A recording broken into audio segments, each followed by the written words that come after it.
I've always had an innate fear of the night. Not so much the dark, but the night itself. As a child, my imagination was overcome with stories of creatures that come alive at night and the safety offered by a house and light. I never had anything to base this fear on, until a night when I decided to go with a buddy of mine to a baseball game and got stuck at a light at 2 a.m. after dropping him off at home. Of course, that night, the game went into extra innings, and so I didn't get a chance to drop my friend off back home until well after 1 a.m. Everything was fine on the way home until I hit a light right before the street that led to my house. It was a T-junction and I was turning left. The light is one of those that you think is broken until it finally turns green right when you finally decide to just run it. So, of course, I pulled up right as the light turned red.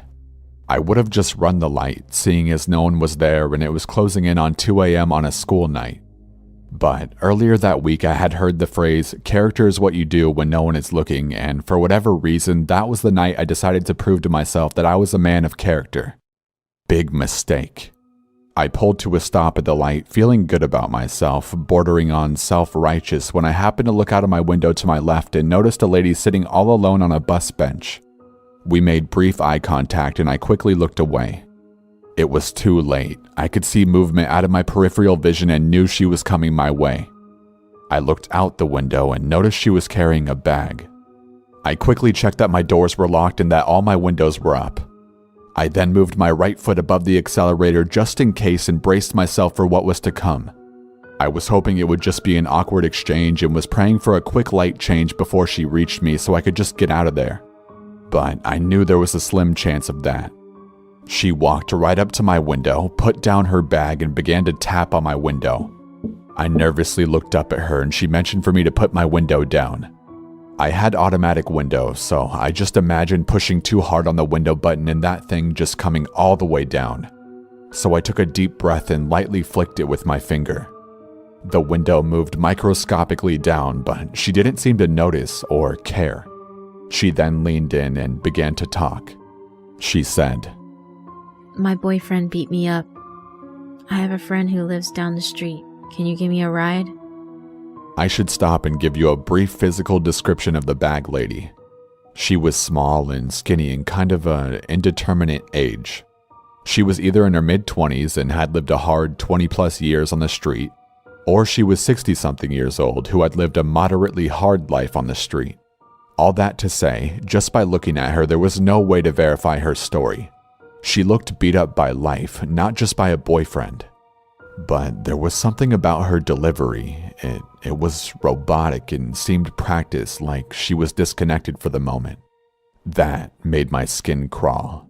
And after a brief, maybe about a second debate on whether I should do it, I told her that I had to get home and that I couldn't give her a ride.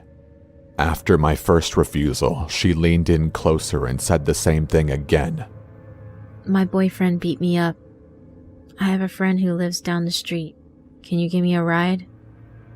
This time, I felt more confident when I declined to give her a ride and told her I had a curfew and had to get home. She leaned in a third time and began her statement again. "My boyfriend beat me up." At this point, the light changed and I slowly lifted my foot off the brake and started slowly rolling forward and began muttering an apology.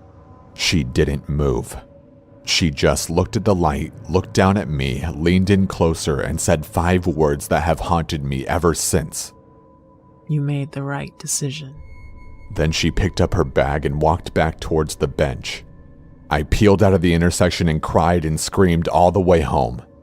I have no idea what she planned to do, or if there were more people waiting to jump in my car from the bushes had I moved to let her in.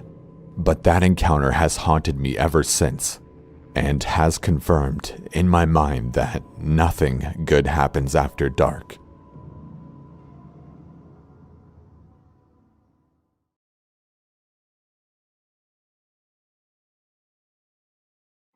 I was on an equestrian team throughout middle school with about 9 other girls. My coach's name was Deborah, and one of the most awesome things about Deborah was that she'd always take our teams on reward trips or events. Trips included outings such as movies, water park dates, or just barn sleepovers. This particular trip was a trail ride overnight. We were ecstatic as trail overnights were only a summer thing and it was one of the first ones of the year. Basically, a trail overnight was a weekend that we would go on a 3-day-long trail ride. We'd pack a bag or two, meet up on Friday morning at the stable, load up our horses and bags into the 3 trailers, and be on our way. That was exactly how it happened this particular trip. Everything went exactly as it should have, and we set off to a trail near the Sleeping Bear Dunes as I live in rural Michigan. Things got odd a few hours into the trip. We had all left at about 7 in the morning, so that left us with plenty of daylight to do fun stuff after we got settled into the campsite. Deb had us all saddle up to go along the Lakeshore Trail. Once everyone was in the saddle, we set off on a narrow, single-file-only trail that wound through some woods and eventually would lead us to an overlook of the beach. I was completely in my zone. My horse, Aries, was not. It was like he and a few other horses were sensing something that nobody else did.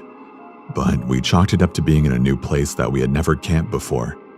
Being that Aries was a Mustang, I thought maybe his wild instincts were kicking in after a few years of being domesticated as well. At about 7 o'clock that evening, while Deb and the stable hand Carla cooked up hot dogs and the rest of us had to come back from swimming, I decided to take Aries out for a quick trot and a loop around the campsite in hopes to calm him down.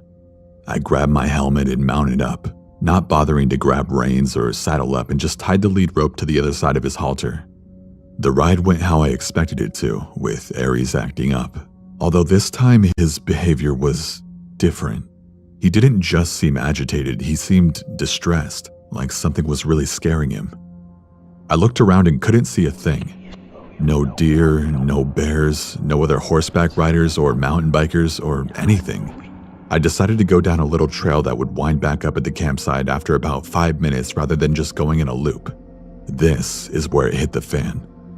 We had been going for about 2 minutes on this little trail when I started feeling funny, like we were being watched. I turned around and nobody was there. At one point of the trail, we came across a big boulder, and this was where Aries stopped completely.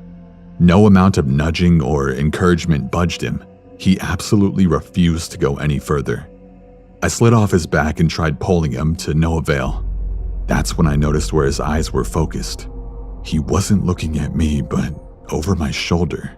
Slowly, I turned around and saw a tall, dark figure about 50 yards away, maybe less, standing ahead of us on the trail, not moving, even though I'm sure he heard us.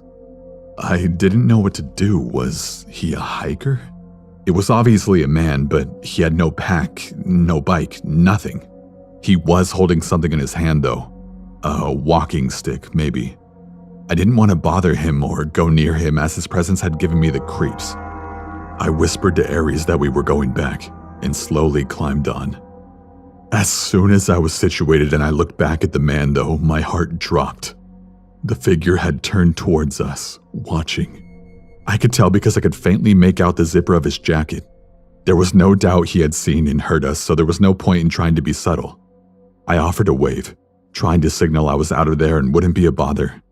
Aries was more than happy to oblige. When I looked back again, my heart dropped even further and I froze. The figure was getting larger. The man was chasing us, running at full speed. I saw what was in his hand, a machete? It couldn't be, but it sure looked like some kind of weapon. I said Aries' name loudly in fear, and he knew what I wanted. He kicked into overdrive as the man had caught up to about 10 yards away from us. Mustangs are fast, and Aries was no exception. That made hanging on without a saddle a bit difficult, but I somehow knew that if I fell, my life was over. And just my luck, I did fall. Aries had put some distance between us and the man to where I could no longer hear or see him, but it didn't take long for the machete guy to come within hearing range. The man came up over the hill of the trail and spotted me immediately. I knew I was doomed. The man started towards me, and before I could bolt, I heard the thundering sound of hooves speeding in my direction. The man, although I couldn't see his face beneath the hood of his jacket, I could tell he was looking behind me. I turned too and had to dive out of the way. Aries was speeding towards the man in like a freight train. I couldn't believe what I saw. Before the guy could dive out of the way, Aries struck him with full force and trampled him, making the guy yell out in pain. He lay there limply, more than likely a bone or two was broken. Aries was big for a Mustang, and being hit and run over by any horse isn't going to leave you without injury. Aries disappeared over the hill for a second, then came back and ran the man over a second time. He stopped long enough for me to scramble onto his back and we sped to the campsite. I told Deb and the rest of the group that we needed to call the police and get the hell out of there. As soon as I told Deb, she had us pack our stuff up and get in the trailer and trucks while she called the police. They didn't take too long to arrive, as there were usually some scouting around the area we were in. I told them everything that had happened, and that the man may still be laying where we had left him because Aries had trampled him pretty badly. We didn't stick around long enough to find out, but we learned that the guy I had encountered had previously been arrested for assault with intent to kill. How he had gotten into the woods, I'll never have any clue. I do know that I owe my life to my horse, as I wouldn't be here to tell this story had I not been with him. People say horses are dumb animals, but I think Mustangs are different. I think if Aries had not been wild before, he wouldn't have been able to recognize the threat. Anyway, that's my story. If there are any fellow riders out there, or even just hikers or mountain bikers, whatever you might do on the trail, I recommend you don't go do it alone.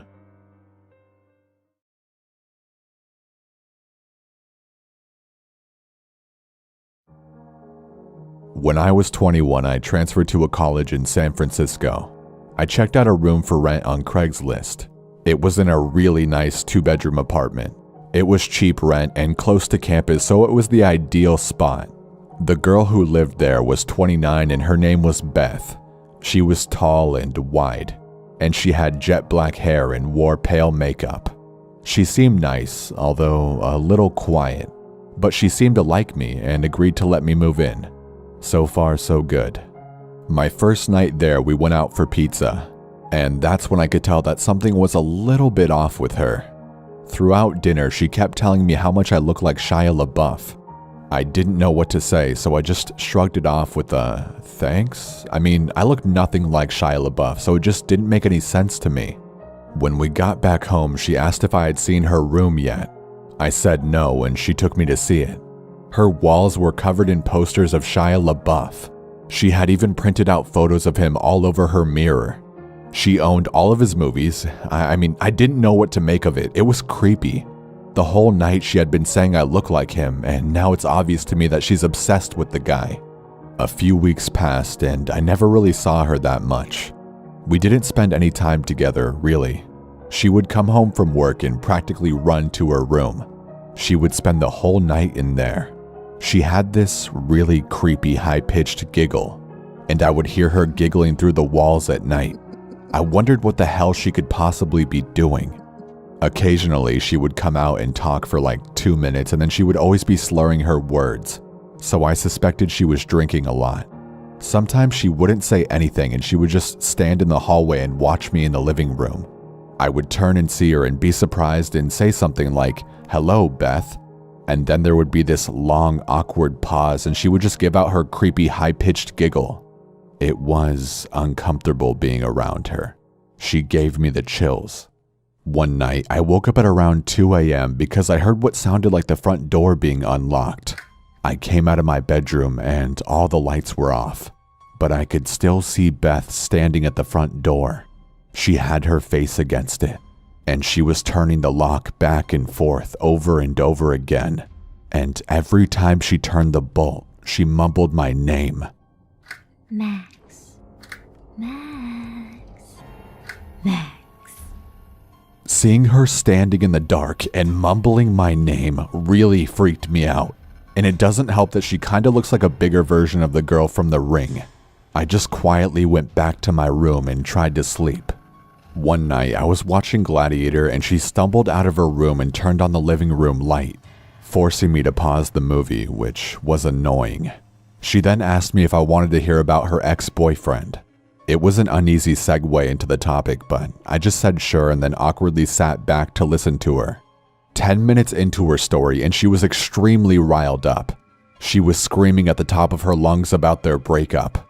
I was worried that the neighbors were going to call the cops, and she wasn't listening to me when I was asking her to lower the volume. Amidst all of her screaming, one thing she said really freaked me out. She was in such a fit and she yelled that she'll slit his fucking throat. That was a big game changer. Suddenly, I had no idea what this girl was capable of. I mean, she was practically a stranger, and everything I had seen was becoming alarmingly disturbing. After a few more minutes, she told me thanks for listening and started doing her giggle. I got out of there pretty fast and went to my room to go to sleep. I had a pretty unsettling feeling about being in the house with her. And what's worse is that there was no lock on my bedroom door. I pushed the edge of my dresser in front of it to act as like a little barricade. I woke up in the middle of the night to the sound of my dresser scraping against the floor. Beth was pushing the door open. I turned on my light, shouting at her to stop. I could see her through the opening of the door. She was so drunk and had this insane look in her eyes. I pushed the door closed and yelled at her to go to bed. I could hear her walk back to her room, but I couldn't fall back asleep. The next morning when I went out into the hallway, my heart dropped. I saw that one of her steak knives was on the floor by my door. I got goosebumps all over my arms. All I could think about was her saying she would slit that guy's throat. I confronted her about it, and she said she didn't remember trying to push my door open. She said she didn't even remember telling me about her ex. I had enough. My lease was month to month, so I found a new spot and moved out. About a month after I moved out, she contacted me. I was at the movies and my phone was off. When I got out, I turned my phone on. And to my shock, I received 40+ text messages that she had sent me over the past 2 hours. They were all just insane texts that ranged from everything between, "Hi, how are you?" to "I fucking hate you." It was insane. I didn't respond, and I never heard from her again. I always wonder, if I hadn't set my dresser in front of my door, would she have quietly crept into my room and slit my throat? It freaks me out.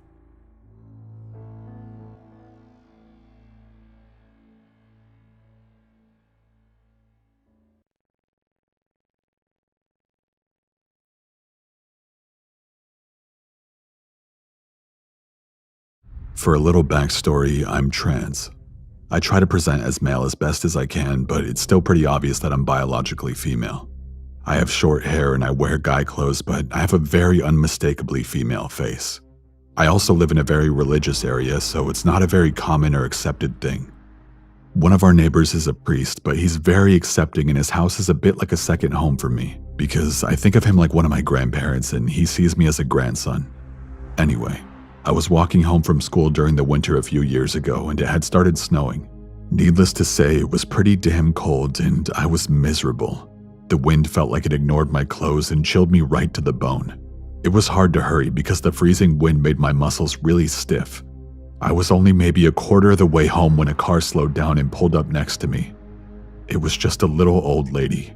She looked nice enough, and at this point I was willing to do anything to get out of walking another 3 miles in the cold. So I got in when she offered to give me a ride. It felt a hell of a lot better in that car than it did to walk. She was very nice at first. She prattled on about how her grandchildren went to the same school as me, talked about how lucky we were to live in such a nice Christian community, and so on. When she started on about being a good Christian, about how much she loved Jesus, I was a bit uncomfortable, but I didn't say anything. After all, even though I'm not a Christian myself, it isn't my place to say anything about religion. Believe what you believe and all that. She'd just been nice enough to give me a ride, so I didn't want to offend her. When she started talking about Leviticus, that's when I knew I had messed up by getting into her car. She started going on and on about gay people and how they're just confused, how man should not lay with man, and so on. We were getting close to where I was going to have her drop me off. When I mentioned that she could drop me off there, she looked over at me and didn't say anything. She didn't slow down either. I was starting to get nervous. We passed the point I'd told her about. I looked over at her and said something along the lines of, "You can let me out here." She gripped the steering wheel really hard and said, "I can't let you out. You need me."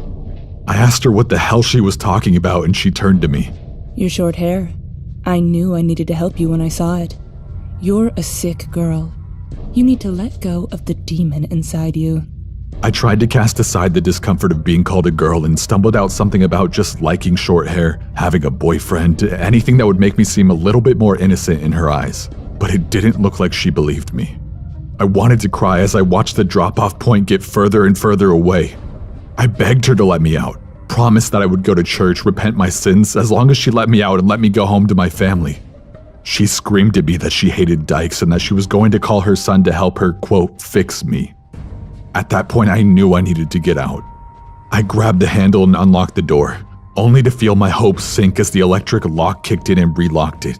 She was still screeching about how I just needed to be with a man and it would fix me. That accepting God's truth would fix me. It might sound ridiculous to be afraid of an old Christian lady, but I was terrified. I was so scared of what would happen if I didn't get out. I took my chance and rolled down the window as fast as I could and made a jump for it. I landed on a pile of rocks and my breath was knocked out of me. I could hardly move. Everything in my body hurt horribly, but I knew I needed to get out of Dodge before she decided to come back. I got up and limped into my neighborhood.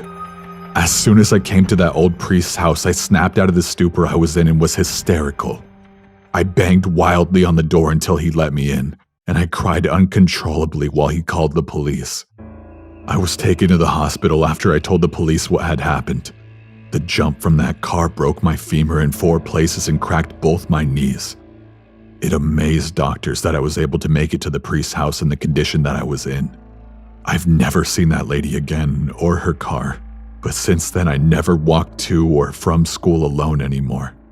I can only hope nobody ever got into her car again.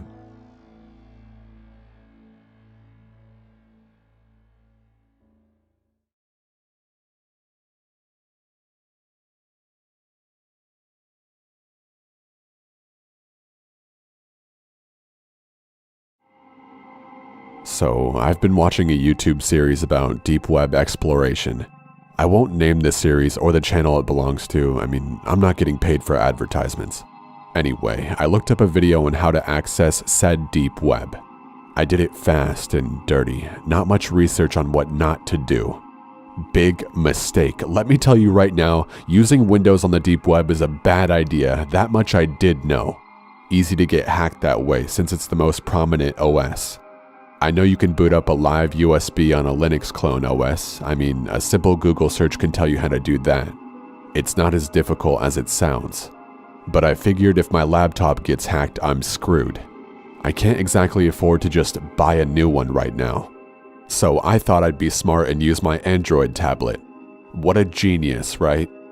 Yeah, I know. I'm an idiot. So a few VPN apps later and I'm surfing the deep web, looking around like a little kid in an adult store. I have no clue what any of it means, but I'm interested in it all. I'm aware you can find a lot of snuff and pedo rings, so I treaded carefully. Unfortunately, I stumbled upon one of the two. I'm not going to say which, but it made me sick to my stomach and I nearly quit then and there. In fact, I did, for a few minutes. I chalked it up to bad luck and resolved to be more careful. I'm not into that shit, not by a long shot. I'm not some deviant with fetishes for snuff or kids. Jeez, man. That image will probably be burned into my brain for the rest of my miserable life. Anyway, I'm browsing for a few hours and it's after 3 a.m. I've heard it's better to use the deep web at night. Less traffic that way. I found a few interesting sites. There's tons of religious stuff on there. You'd be surprised how often you find Satanists. Or at least people who claim to be Satanists. Most of the time, it's likely to be some edgy teenagers rebelling against their religious families. I won't get into my religious views, don't worry. It even has several of its own social networks and email services. No, thank you. You're begging to be stalked by some creep if you use one of those. Or better yet, get scammed by a catfish or honeypot. There are loads of conspiracy blogs as well. Both interesting and hilarious. Everything from Justin Bieber is secretly a reptilian member of the Illuminati to leaked files on human experimentation. There was even a guy who claimed to have stumbled across interdimensional travel via falling into an actual rabbit hole, as in a literal physical hole in the ground made by a rabbit. I'd say you can't make this stuff up, but clearly you can. I was serious about the human experimentation, by the way. You're going to want to avoid that kind of stuff. If you had any faith in humanity, you'd lose it in a heartbeat. My God, I hope that stuff wasn't legit. Gun shops, drug shops, celebrity nudes, pirated movies, hackers for hire, hitmen, virus programmers, script kiddies, stolen credit cards, you name it. There was one site that sold stolen US currency that was supposed to be marked for shredding due to age or poor condition. Seems like they got a lot of business too. No wonder the economy is in the toilet. Don't get me wrong, there's a lot of legitimate stuff on there too. I visited the site of a really smart dude who was creating his own custom operating system, even had games and stuff on it. There was funny things too. A mock cult made for people named Dan was among my favorites. The people that weren't maniacs seemed to be open-minded, if a little paranoid. Then I came across a site that supposedly gives you access to the webcams of people's personal laptops. I was curious. I shouldn't have been, I know. I'm not expecting to see some cam girls here. Just some slack-jawed people staring blankly at their screens while watching Let's Plays or some shit. And that's exactly what I saw. Neckbeards, teenagers, old men looking confused, the works. Here's me laughing at unsuspecting people. Then I saw myself. Ha ha, very funny, I thought sarcastically. It's tapping into my camera and trying to give me a good scare. It almost did, at first. Even so, I logged off. I kinda realized how bad what I was doing was. Not to mention how illegal it was. I went back to the clear web and watched some Netflix. Soon enough, I had all but forgotten about my deep web exploits. Then my Skype starts ringing. Another Skype number is calling me. I think maybe it's one of my friends trying it out. After all, I have been pestering one of them for a while to get on Skype so we can chat while playing games on Steam. So I pick it up. At first there was silence.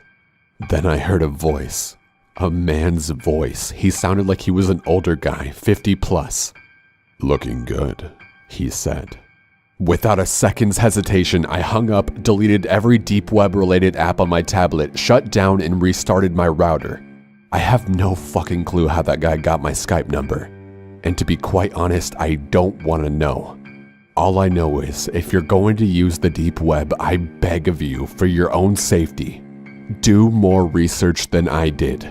Talk to someone who has experience in setting up a proper VPN or some other kind of anonymity. You're sure as hell not going to find it on fucking Google Play.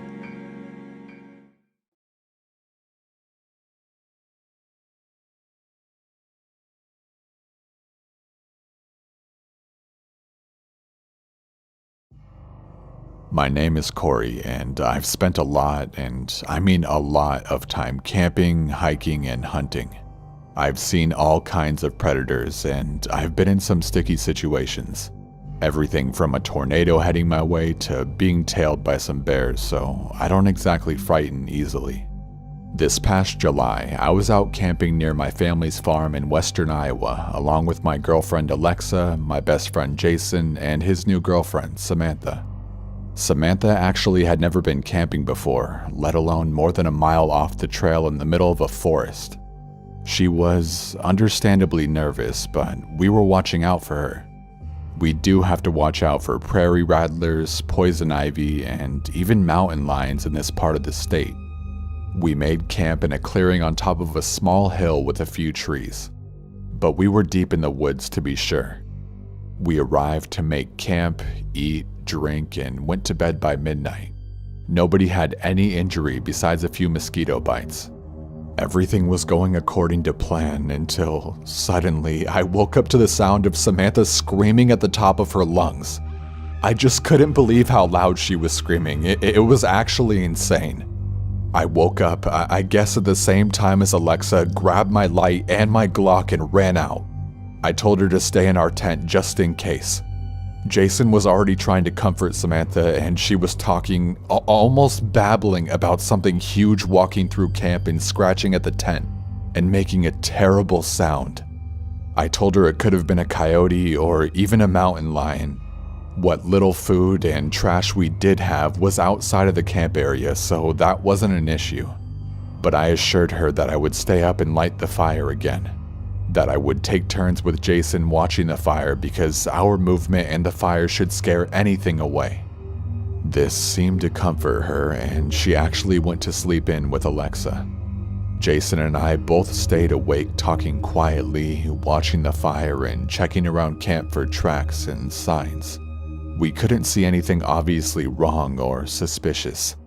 It certainly could have been a mountain lion, and this did have me on edge with the girls there. About 30 minutes had passed and Jason walked just out of the firelight to take a leak. He was off to my left, my tent across the fire in front of me, and Jason's tent behind me. There, off to my empty right, I saw something and heard a large crunch. Jason heard it also and was practically still pulling up his pants, running towards the fire. "What the hell was that? That is big," he said. I know, it could be a big cat. Better get your 44 out of your bag too and get that bright tack light," I told him. He returned with those items and we waited to illuminate whichever area we heard more movement from next. Then we heard a crunch and a snap. More movement almost directly behind us. We stood up simultaneously and spun around, turning the brightest light on. For just a second, we saw what almost looked like a gorilla-sized and shaped figure disappear back into the trees. At this point, I'm trying to keep it together and Jason is just frozen. I tell him to snap out of it and that we need to get the fire to grow. Once the fire is larger, we both need to take a position, one in front and one in the back of the tent to protect the girls. We heard this awful grumbling and growling sound for the rest of the night. I have never heard anything like it. And large crunching and snapping sounds continued to emanate from the woods behind Jason's tent and really all around us. Periodically, we would see something move either to our left or right in the clearing just outside the trees. I kept the fire going. I actually had the fire pretty enormous by the end of the night. As soon as the sun started coming up, we packed up. On our way out, we saw large prints in the mud down by a small stream at the base of the hill we were camped on top of. I can't really say anything other than the fact that they basically looked like a huge man's prints. The thing we saw was definitely not a man. I don't know what it was. I don't know if it was going to hurt us. I don't know if it was Bigfoot. Frankly, I don't want to know. The way I see it, it's really not relevant because I was thinking it was a mountain lion initially. Those are also dangerous. I won't let this stop me from camping. Sometimes I guess you just hear scary things at night in the woods. Because scary things do live in the woods. I guess that's just part of the adventure.